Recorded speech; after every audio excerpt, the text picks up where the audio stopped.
Hi, this is Jordan Ramirez, and normally I host my podcast show, Film Talk with Jordan Ramirez. Now I am hosting a special show for my podcast, Film Talk with Jordan Ramirez Minisode Jordan Ramirez Recommends. The minisodes are now airing every Monday at 12 p.m. as part of the Film Talk with Jordan Ramirez podcast. So, without further ado, you are listening to a Film Talk with Jordan Ramirez Minisode.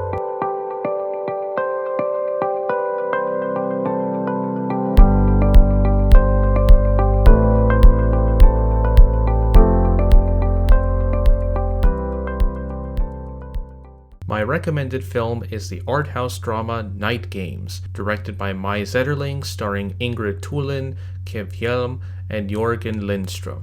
Jan, played by Kev Hjelm, revisits the castle where he grew up in with his fiancée Mariana, played by Lena Brunden. The memories that Jan wants to forget are traumatic memories involving his controlling and irresponsible mother, Irene, played by Ingrid Thulin. The memories of his past were filled with perversion, surreal moments, repression, and an excess of wealth that has shielded Jan from the outside world. Now that Jan is all grown up, it seems that the long shadow of his mother's influence has not left him. In fact, it has haunted him, up to the point that he is not sure about taking responsibility to live in the same household with her wealthy/perverted friends and the parties that are held at the castle. Jan has to prove to his fiancée that he is mature and must take responsibility to liberate himself from his mother's influence. Watching this film, the themes that struck out to me as they are mentioned or repeated deals with traumatic memories, learning to grow up and taking responsibility, and the critique of the upper class system. Some of the traumatic memories involve mostly his mother Irene. One example of a traumatic memory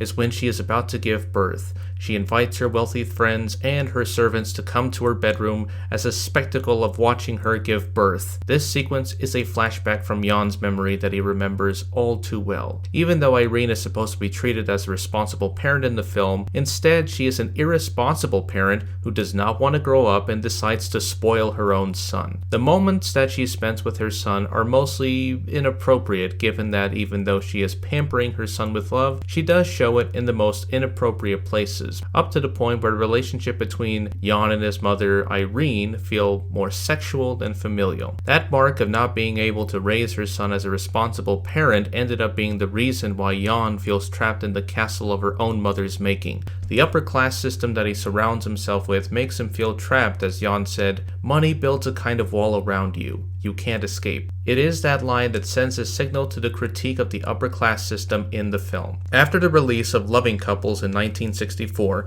that made her a success with her directorial feature debut, many were expecting the next follow-up film to be from a woman's perspective. Instead, for her next film, she decided to center the story about a man who cannot let go of the past from his perspective. The script was based on a novel that she was writing at the time, and she got to work on the script with her husband, David Hughes. During the making of the film, Zetterling was interviewed on television about the film's working title, Longing, and what was the significance of it. Longing for emancipation. No, human emancipation. It is much more important. After the interview and once the film was completed, the working title was changed to Night Games.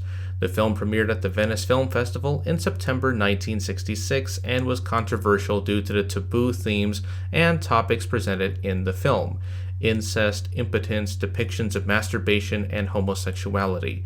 The film was screened only by the jury and not by the majority of the public. The film's poster from Leonardo da Vinci's anatomical drawing of sexual intercourse was also censored. The reaction from critics at the time was mostly outrage and misogyny. The critics' claims were more focused on the story and the taboo elements that were broken within this film. One famous story involved the San Francisco International Film Festival in October 1966, in which they were showcasing the film, with one board member resigning from the board, former child star Shirley Temple Black, who described the film as pornography. While the film may look pornographic, it is not.